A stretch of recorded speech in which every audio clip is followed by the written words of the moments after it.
एक गांव रहा, एक आदमी बीमार हुआ तो गांव वाले उसका देखे जाए लगे, लेकिन वो गांव में एक बहिरा रहता रहे तो बहिरवा नहीं गा, कैसे हम बहिर आदमी हो का करे जी। लेकिन हफ्ता गुजर गया, उसकी बीमारी बढ़ती ही रही। तो बहिरवा सोचिल्ला हम चले जाने, हमारे गाँव वाला कहीं देखो सब आए लेकिन बहिरवा नहीं आवा। तो बहिरवो चला, घर से चला तो रस्ता में सोचे समझे वहाँ 3 बात पूछबे तो चले अबे।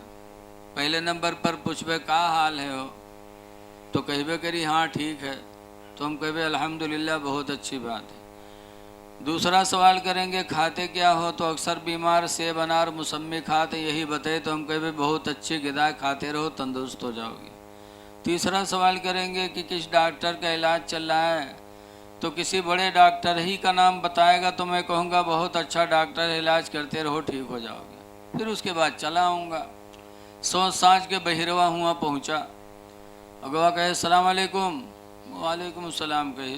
बहिर कहें क्या हाल है, तो बहुत परेशान रहा, तो उसने कहा मर रहा हूँ और क्या हाल है। तो बहिरा कहते बहुत अच्छी बात है, अल्हम्दुलिल्लाह बहुत अच्छी बात है। अब बहिर आदमी को का पता हो का कही, तो बीमार बेचारा तड़प उठा, कहे हाय अल्लाह कहाँ के दुश्मन चला हुआ, हम मैं कह रहा हूँ मर रहा हूँ, कहता बहुत अच्छी बात। बहिरवा फिर पूछा था खाते क्या हो, तो गुस्सा हो ही गया था, तो कहा अब जहर खाऊंगा और क्या खाऊंगा। तो बहिरवा कहते बहुत अच्छी ग़िज़ा खाते रहो तंदुरुस्त हो जाओगे। तीसरा सवाल क्या किस डॉक्टर का इलाज चल रहा है, तो उसने झुलझुला के कहा मलकुल मौत आएंगे, डॉक्टर कौन आएगा, अब तो मौत का मामला है। तो कहा बहुत अच्छा डॉक्टर है, इलाज करते रहो ठीक हो जाओगे। उसके बाद चला गया था पड़ोसी को खुश करने, लेकिन बजाय खुश करने के वो बोलियां बोली जिससे पड़ोसी दुखी हो गया। जैसे दुनिया में देखा जाता है किसी की औलाद को कुछ खिलाओ पिलाओ तो बाप खुश होता है कि नहीं होता है। किसी के आदमी की इज्जत कर लो तो जिसका आदमी होता है वो खुश होता है। जैसे प्रधान के कोई मेहमान आवे और गांव वाला कोनो पाए जाए तो उके खवावे पियावे इज्जत करे, फिर प्रधान का पता चले तो प्रधान खुश होगा कि नहीं खुश होगा कि हमारे आदमी की इसने इज्जत की। ऐसे अल्लाह के बंदों की खिदमत करोगे तो अल्लाह तुमसे खुश होगा। बड़ा मेहरबान है खुदा। क़यामत में मुस्लिम शरीफ की हदीस है कि एक बंदा अल्लाह की बारगाह में हाजिर होगा तो अल्लाह उससे नज़र रहमत मोड़ लेगा। जब मोड़ेगा तो बंदा कहेगा ऐ अल्लाह मैंने नमाज भी पढ़ी है, रोज़ा भी रखा है, कुरान भी पढ़ा है, और अल्लाह तो हमसे नज़र रहमत क्यों मोड़ता है। तो अल्लाह फरमाएगा तेरा फला पड़ोसी बीमार था तो उसे देख। अल्लाह फरमाएगा मैं बीमार था तू देखने नहीं आया। अच्छा बता महीनन बिस्तर पड़े रहो कहाँ खाओ कोई देखे ना आवे, तो कहे जब टन हो जाओ तब आवेगा अस्सलाम वालेकुम, तो उसे बोले कि हिम्मत पड़ी बोलो बोलो मेरे भाई रोज़मर्रा की बात है। हम मुसीबत में हो परेशान हो और शेर खां हमसे हमार खैरियत न ले, महीनन बीमार पड़े रही ना आवे, और के बाद जब सही हो जाए तब आवेगा अस्सलाम वालेकुम हजरत, तो हम क्या कहे ऐसे मुंह मोड़ेंगे कि जब मैं परेशान था बीमार था तब नहीं आए। अल्लाह फरमाएगा मैं बीमार था तू देखने नहीं आया, तो बंदा कहेगा अल्लाह तू कब बीमार होता है। बीमार होना तो बंदों की सिफत है, अल्लाह तो हम सबका खालिक है माबूद है, तू कब बीमार हुआ। तो अल्लाह फरमाएगा तेरा फला पड़ोसी बीमार था तू देखने नहीं गया, अगर अपने बीमार पड़ोसी को तो देखने जाता तो मैं वहाँ मौजूद था, मेरी तेरी मुलाकात हो जाती। पता चला जब कोई इंसान बीमार होता है तो अल्लाह की रहमत वहाँ जलवागर होती है। तो अल्लाह बड़ा मेहरबान है, इसीलिए हुक्म है कि कोई बीमार हो जाए तो उसे देखने भी जाओ। देखने में बहुत बड़ा सवाब है, लेकिन देखने जाओ तो वहाँ करो क्या, हदीस पाक में अन उम्मे सलमता क़ालत क़ाल रसूलुल्लाह की बीवी उम्मे सलमा का बयान है कि सरकार ने इरशाद फरमाया, इज़ा हदरा अहदुकुमुल मरीज़ा विल मय्यिता, हुज़ूर फरमाते जब तुम में का कोई किसी बीमार के पास जाए या किसी मय्यत के पास जाए, फलियक़ूलू खैरा, तो वहाँ जाकर के वो अच्छी बोली बोले, अच्छी बोली। बीमार के पास जाओ तो देखो को या अल्लाह इसे शिफा दे दे, या अल्लाह रहम कर दे। मय्यत को देखो तो को या अल्लाह इसकी मग़फ़िरत फरमा दे। ये अच्छी बोली है। लेकिन आज हम लोग जब कोई बीमार का देखे जाए थे देखते खंड का कहा जाता, हाँ ये तो सुखाएगा, हाँ ये के तो खूने नहीं रहेगा, ये के लड़का बर्बाद होगी। अब बताओ बीमार की बीमारी बढ़ी कि घटी, बताओ। अच्छी बोलियां बोलो। जब तुम बीमार के पास जाओ या अल्लाह इसे शिफा दे दे, तो हुज़ूर फरमाते हैं लिअन्नल मलाइकता युअम्मिनूना, इसलिए कि फरिश्ते तुम्हारी बोलियों पर आमीन कहा करते हैं। जब तुम बीमार या मय्यत के पास गए दुआ मांगी और जो फरिश्ते वहाँ मौजूद हैं उन्होंने आमीन कह दिया तो तुम्हारे भाई का भला हो जाएगा।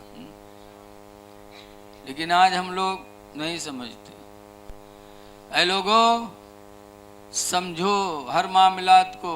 बहरहाल मैं कह रहा था अल्लाह के रसूल ने फरमाया, पहला पैगाम दिया था मदीने वालों तुम आपस में सलाम किया करो, और दूसरा पैगाम दिया था कि आपस में खाना खिलाया करो। तीसरा पैगाम दिया था वसल्लु फिल लैल, और रात में उस वक्त नमाज अदा किया करो, वन्नासु नियामो, दरा हाले कि अल्लाह के बंदे सो रहे हों। जब पूरी दुनिया सो रही हो तो उस वक्त नमाज पढ़ लिया करो। वो कौन सी नमाज है? तहज्जुद। मेरे पैगंबर ने तहज्जुद के लिए कहा था, सारी दुनिया सो रहे हो तब पढ़ो ताकि कोई जान न सके। एक मरतबा हज़रत मुफ्ती अमानुर रब साहब गोंडा के आए अजीज़ुल उलूम नानपारा, हुज़ूर मुफ्ती रजब अली अलैहि रहमत व रिज़वान बाहयात थे। तो खिलाया विलाया, पान वान खिलाया। उसके बाद हज़रत ने फरमाया मुफ्ती अमानुर रब से कि मौलाना रात में कभी चोरी भी करते हो? तो हम लोग सुने तो खड़बड़ाने, वद्दे इतने बड़े मुफ्ती से कहा थे रात में कभी चोरी भी करते हो? हम लोग नहीं समझ पाए, लेकिन मुफ्ती अमानुर रब साहब माशाल्लाह बड़े आलिम हैं। तो उन्होंने कहा हाँ हज़रत कभी कभी हो जाता है। तो हम लोग और गुस्सा आने कहा हम कि इतने बड़े मुफ्ती थे कहीं चोरी कर थे रात में? हाँ कहते हाँ कभी कभी चोरी होती है। तो हम लोगों ने पूछा बाद में, तब बताया कि हज़रत के पूछने का मकसद है रात में कभी चोरी भी करते हो, यानी रात में कभी नमाज तहज्जुद भी पढ़ते हो। ऐ लोगों, कुछ इबादतें ऐसी हैं जो खालिस होती हैं। पंजगाना नमाज जमात से पढ़ते हैं, सब एक दूसरे के गवाह हैं। लेकिन तहज्जुद खुफ चोरा के बताया गया पढ़ने के लिए। लेकिन आज अगर कोनो तहज्जुद पढ़ ली तो जब सवेरे आदमी थी बैठी तो झूठे कहूँ गई, तब होंगे तो कहें काहे हो होगा तो का बात हो, अरे 2 बजे रात के उठ पड़े रहन तहज्जुद पढ़ा थके कुरान पढ़ा, यानी कोई बहाने से बतावे खयू का। अरे तुमने नमाज किसके लिए पढ़ा था? खुदा के लिए पढ़ा था। क्यों जाहिर कर रहे हो? मेरे पैगंबर फरमाते हैं कि जैसे दौलत कमा के छुपा के रखी जाती है, दौलत दिखाई नहीं जाती, ऐसे ही नेकियां करो, नेकियों को छुपा के रखा करो, बताया ना करो किसी से। अगर किसी को सदका दे दो तो बताओ ना, चुपके से दो, अल्लाह उसे कबूल करेगा। हदीस पाक में कि बनी इसराइल, उम्मत मोहम्मदिया से पहले बनी इसराइल का ज़माना था, तो हुजूर फरमाते बनी इसराइल में एक आदमी था, अल्लाह ने उसको मालदार बनाया था। तो उसने सोचा कि मैं अपने माल की ज़कात इस तरह अदा करूं कि किसी को पता न चले, मैं जानूं या जिसको दूं वो जाने। लिखा है कि जब सारे बंदे सो गए, रात की तन्हाई हुई, तब वो बनी इसराइली अपने माल की ज़कात निकाला और शहर के चौराहे पर गया कि कोई रात की तारीकी में निकले तो मैं अपने माल की ज़कात उसे दे दूं। लिए खड़ा रहा। इतने में एक चोर निकला चोरी के लिए। वो बनी इसराइली मुसलमान ने जब देखा तो कहा, मेरे भाई ये माल ज़कात है, मैं देना चाहता हूँ, ले सकते हो? कहाँ लाओ। चोरी खाते निकले रहा है, पाएगा माल, ले लिया। वो चला गया। लेकिन जब सुबह का वक्त हुआ तो एक फरिश्ता अल्लाह के हुक्म से आया और वो उसके गली कूची में ऐलान करने लगा, रजुलुन तसद्दक़ सदक़तन अला यदि सारिक़िन, कि आज की रात एक आदमी ने एक चुट्टे को सदका दे दिया, आज की रात एक आदमी ने चोर को सदका दिया। वो फरिश्ता इंसान की शक्ल में गली कूचे में बयान करता फिर रहा था। बनी इसराइली समझ गया कि मेरा ही मामला है, हाय अफसोस, मेरे सदक़े का माल चोर को हाथ में लग गया। फिर उसने सोचा कि मेरी आज की ज़कात तो बर्बाद हो गई, आज मैं फिर ज़कात निकालूंगा और रात के सन्नाटे में ले जाके आज किसी मर्द को नहीं दूंगा, किसी औरत को दूंगा। रात आई, फिर अपने ज़कात का माल निकाला और शहर के चौराहे पर गया और खड़ा था। इतने में एक नौजवान औरत का गुजर हुआ। उस बनी इसराइली ने देखा कि ये औरत है, चोरी तो करेगी नहीं, करती नहीं, चोर मर्द होते हैं, औरतें कहाँ होती। तो उसने अपने माल ज़कात उस औरत को दे दिया। वो औरत ज़कात का माल लेके चली गई। सुबह का वक्त हुआ तो वही फरिश्ता फिर इंसान की शक्ल में आया और ऐलान करने लगा, रजुलुन तसद्दक़ सदक़तन अला यदि ज़ानिया, कि आज की रात एक आदमी ने अपनी ज़कात का माल रेंडी को दे दिया, ज़ानिया को दे दिया। वह औरत ज़िना की नीयत से रात में निकली थी कि किसी से ज़िना करा के पैसा ले ले, लेकिन जब वो देखा तो उसने दिया तो उस औरत ने ले लिया। तो फरिश्ता जब ऐलान करने लगा तो बनी इसराइली ने सुना तो बड़ा सदमा हुआ कि हाय अफसोस, आज की मेरी ज़कात फिर बर्बाद हो गई, ज़ानिया के हाथ में लग गई। फिर उसने सोचा आज रात फिर मैं अपने माल की ज़कात निकाल कर शहर के चौराहे पर जाऊंगा और आज ना किसी जवान मर्द के हाथ में दूंगा, ना किसी जवान औरत के हाथ में दूंगा, आज मैं किसी बूढ़े के हाथ में दूंगा। जो बूढ़ा होगा ना चोरी करेगा ना ज़िना करेगा तो मेरी ज़कात अल्लाह की बारगाह में कबूल हो जाएगी। रात का वक्त हुआ, फिर उसने अपने माल की ज़कात निकाली और निकालने के बाद उसी शहर के चौराहे पर खड़ा था कि एक बुढ़े का गुजर हुआ। उसने सोचा कि ये तो बूढ़ा है, इसके हाथ में दे दूंगा, मेरी ज़कात अदा हो जाएगी। करीब गया, कहा मेरे भाई ये ज़कात का माल है, ले सकते हो? कहाँ, दे दो। दे दिया। आया घरे बड़ा खुश रात में कि आज मेरी ज़कात अल्लाह की बारगाह में कबूल हो जाएगी। लेकिन जब सुबह हुई तो फिर वही फरिश्ता इंसान की शक्ल में उतरा और गली गली में ऐलान करने लगा, रजुलुन तसद्दक़ सदक़तन अला यदि गनीन, कि आज की रात में एक आदमी ने एक मालदार के हाथ में सदका दिया। वो बूढ़ा जरूर रहा लेकिन रहे मालदार, और ले ली ज़कात के माल। कोनो के पेट भरत तो है नहीं पैसा से, माल ज़कात ले लिया।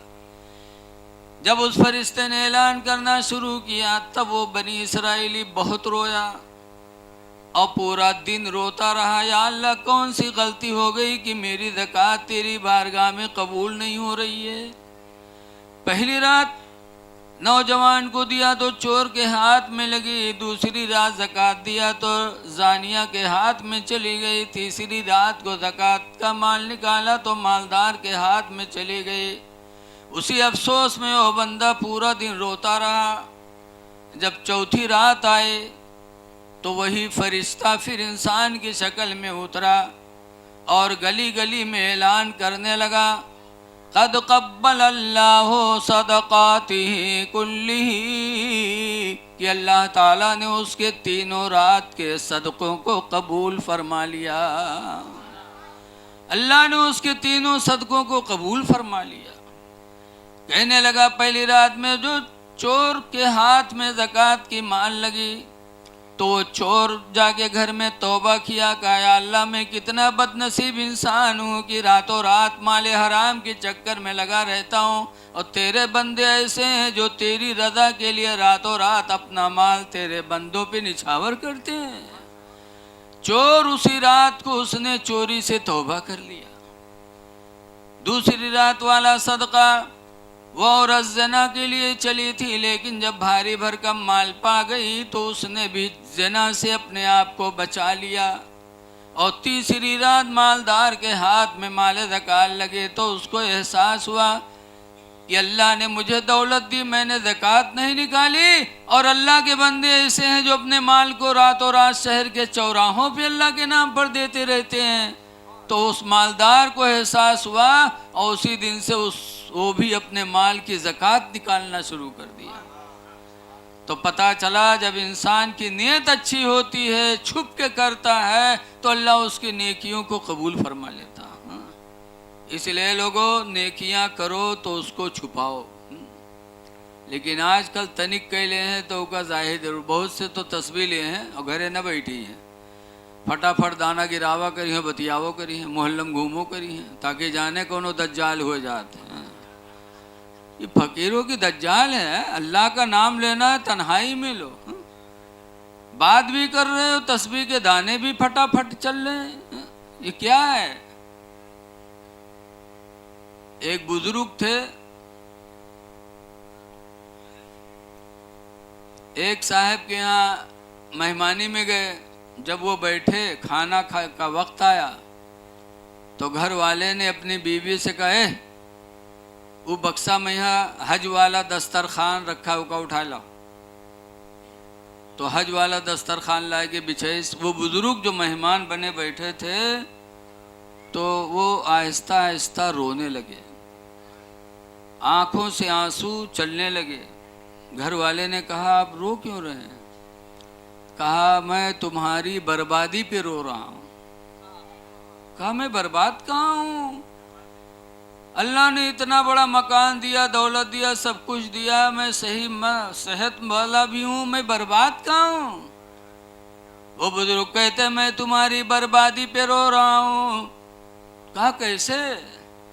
बुजुर्ग कहते हैं कि अगर तूने मेरे लिए दस्तरखान मांगा था बीवी से तो कह देता बक्से में दस्तरखान है, ले आ। लेकिन तुमने ये कहा कि हज वाला दस्तरखान ले आ।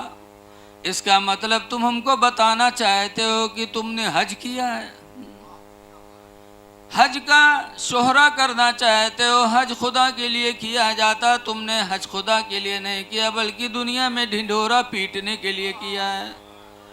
तो जिस मकसद के लिए तुमने किया वो मकसद अदा हो गया। रज़ा इलाही का वसीला तुम्हारा हज न रहा, तुम्हारा हज बर्बाद हो गया, इसलिए मैं तुम्हारी बर्बादी पे रो रहा हूँ।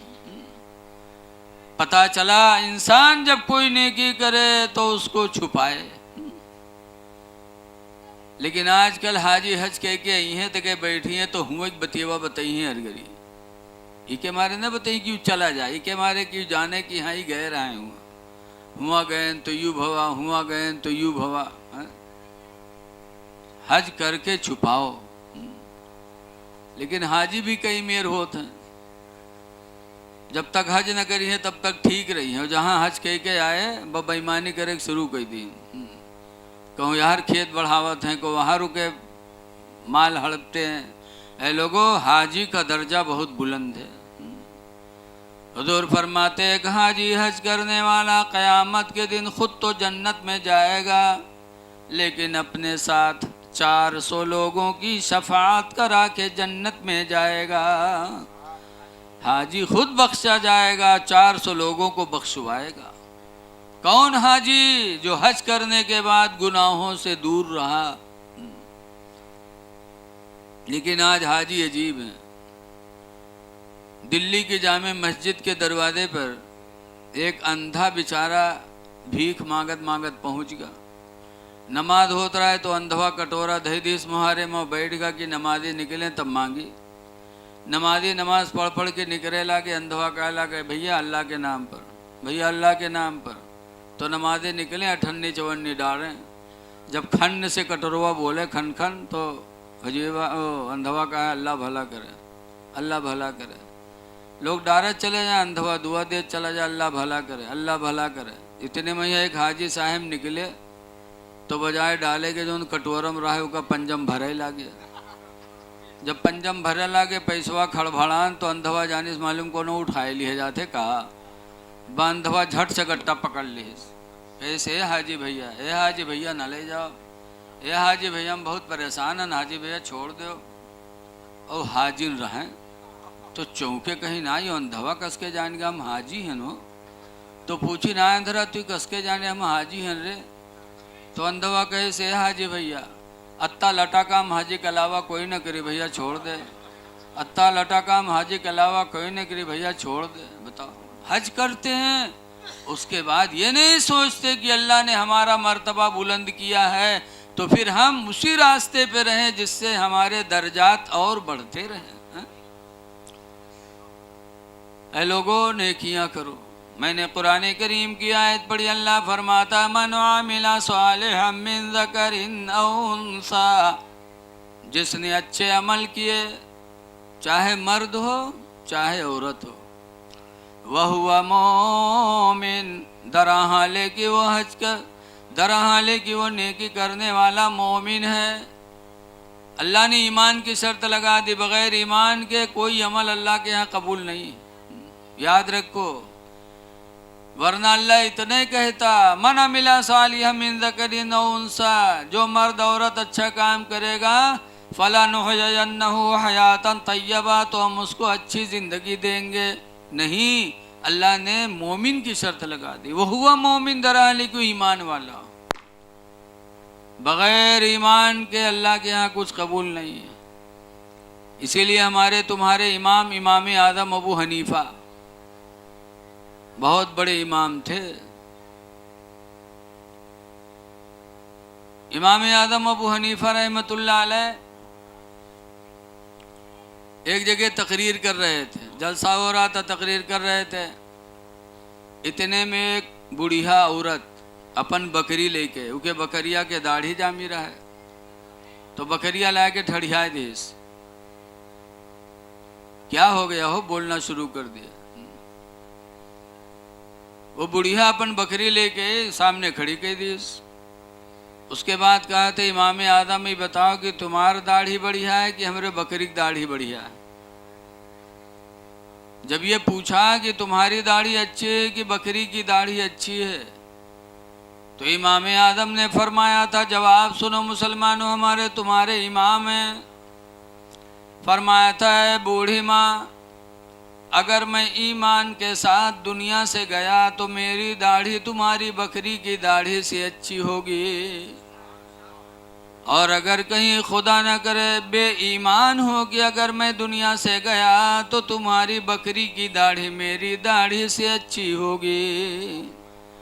पता चला इमाम आज़म ने साबित कर दिया कि चाहे नमाज हो चाहे दाढ़ी हो, हर चीज़ की कबूलियत का दारो मदार ईमान है। अगर ईमान है तो सब कुछ कबूल है। इसलिए लोगों, ईमान बहुत ज़रूरी चीज़ है। और ईमान किसे कहते हैं?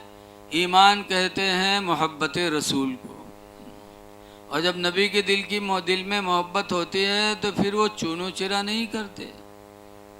मदीने मुनव्वरा में हज़रत अब्बास जो सरकार के चचा हैं, उनका घर था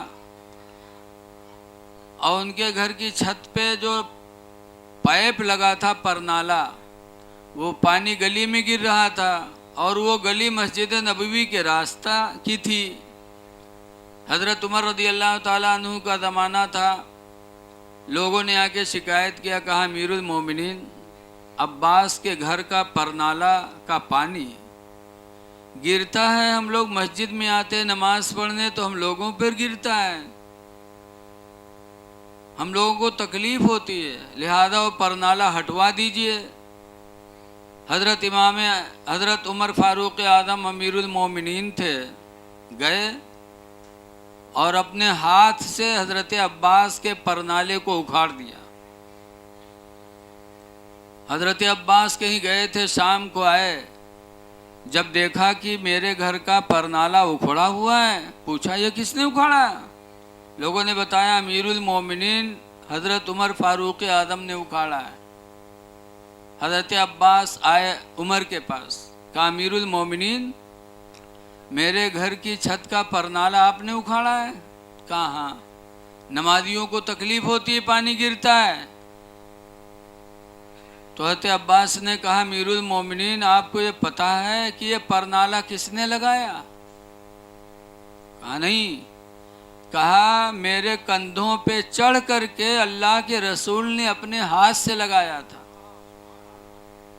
हज़रत उमर की मोहब्बत रसूल देखो, बाद में रो पड़े, कहते हैं हाय अफसोस, जिस चीज़ को मेरे पैगंबर ने अपने हाथों से लगाया था, उमर इतना बदनसीब निकला कि उस चीज़ को उखाड़ दिया।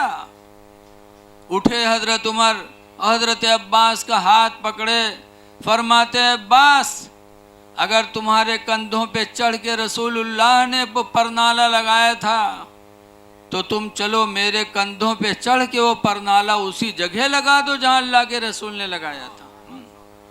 हज़रत उमर गए, अमीरुल मोमिनीन थे, लेकिन खड़े हो गए, अपने कंधों पे अब्बास को खड़ा किया और हज़रत अब्बास ने वो परनाला वही लगाया जहां अल्लाह के रसूल ने लगाया था।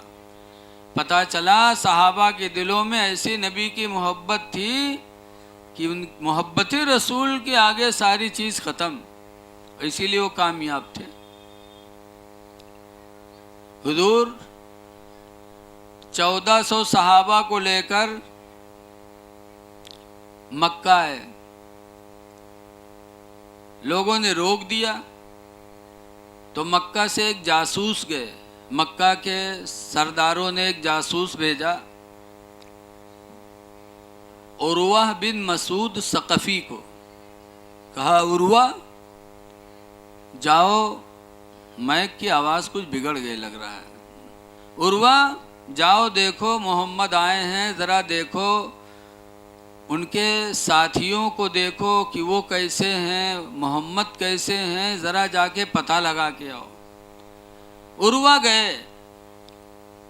उर्वा का बयान है कि जब मैं वहाँ पहुँचा तो हदीस में उर्वा बयान करते हैं, मा नख्खा रसूलुल्लाह सल्लल्लाहु अलैहि वसल्लम नख्खतन, कोई थूक हुजूर नहीं थूकते, इल्ला वक़ाफ़ी यद रजुलिम मिन अस्हाबिही, रजुलिम मिन अस्हाबिही, मगर हुजूर का थूक हुजूर के सहाबा में से किसी न किसी के हाथ के ऊपर पड़ता। जब हुजूर थूकते तो सहाबा दौड़ के वो थूक ले लेते, ज़मीन पे नहीं गिरने देते थे सरकार के थूक को। सरकार थूकते, सहाबा दौड़ के वो थूक हाथों में ले लेते। वकाना यमसहु बिवुजूहिम, और वो सहाबा उस थूक को अपने चेहरों पर मल लिया करते थे, लेते थे सरकार का थूक और अपने चेहरों पे मलते थे। उर्वा बिन मसूद सख्फी देख कर आए मक्का में और मक्का के सरदारों से कहा, काफिरों से कहा है मक्का के लोगों, खुदा की कसम तुम मोहम्मद का मुकाबला कभी नहीं कर पाओगे। कहा क्यों? कहा उनके साथी इतनी मोहब्बत उनसे करते हैं कि उनका थूक जमीन पे गिरने नहीं देते। जब वो थूकते हैं तो उनके साथी हाथों में लेके अपने चेहरों पे मल लेते हैं। जब उनके थूक को जमीन पे गिरना गवारा नहीं करते उनके साथी, तो उनके खून को जमीन पे गिरना गवारा कब करेंगे? वो जान दे देंगे लेकिन नबी के कदमों, लेकिन नबी पे आंच नहीं आने देंगे। उर्वा बिन मसूद सख्फी कहते हैं तुम कभी उनका मुकाबला नहीं कर सकते। तो ऐ लोगों, सहाबा अपने नबी से इस तरह मोहब्बत करते थे। आप भी मोहब्बत करो। बगैर मोहब्बत के कोई ईमान मुकम्मल नहीं। अल्लाह का वादा है जो अच्छे अमाल करेगा हम उसको अच्छी ज़िंदगी देंगे।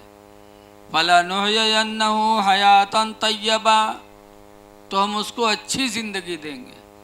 अब अच्छी ज़िंदगी का मतलब क्या है? हम लोग तो समझते हैं कि अच्छी ज़िंदगी उसकी है जिसका 2-3 मंजिला मकान बना हो, 4 पहिया गाड़ी हो, दौलत हो, सुबह शाम लोग आ करके दरवाजे पर बैठ करके तेल लगाएं। हम लोग सबसे अच्छी ज़िंदगी उसको समझते हैं। बोलो भाई, हम लोग यही तो समझते हैं। जिसका कारोबार हो, भट्ठा चल रहा हो, कंपनी चल रही, हम लोग कहते हैं उसकी ज़िंदगी अच्छी है। लेकिन अच्छी ज़िंदगी किसकी है? इमाम मालिक रज़ी अल्लाह ताला अन्हु से पूछा गया, अरे इमाम मालिक, ये अच्छी ज़िंदगी अल्लाह ने देने का वादा किया है, अच्छी ज़िंदगी किसकी है? तो इमाम मालिक ने जवाब दिया था, अल्लज़ी याकुलु हलाला, अच्छी ज़िंदगी उसकी है जो हलाल रोज़ी खाता हो। वयल्बुसु हलाला, और अच्छी ज़िंदगी उसकी है जो हलाल कपड़े पहनता हो। जिसकी रोज़ी हलाल हो, जिसका लिबास हलाल हो, सबसे अच्छी ज़िंदगी उसी की है। इसलिए लोगों, कोशिश करो हलाल रोज़ी खाने की। एक सहाबी थे जिनका नाम है हज़रत अबू दुजाना। नबी करीम के पीछे 5 वक्त की नमाज़ पढ़ते थे, लेकिन फजर में नमाज पढ़ के बहुत जल्दी भागते थे। दुआ मांगे कि फट से भागे, दुआ मांगे कि फट से भागे। 4 नमाजों में नमाज के बाद बैठे रहते थे, बातें सुनते थे, लेकिन फजर में सबसे पहले भाग लेते। एक दिन साहबे किराम ने शिकायत किया कि अल्लाह के रसूल, अबू दुजाना फजर में बहुत जल्दी भागते हैं। तो हुजूर ने अबू दुजाना को रोका, कहा अबू दुजाना, फजर में बहुत जल्दी जाते हो? तब अबू दुजाना ने जवाब क्या दिया, सुनो मुसलमानों, गौर करने का मकाम है। अबू दुजाना कहते हैं, अल्लाह के रसूल, मेरे पड़ोस में एक यहूदी का मकान है।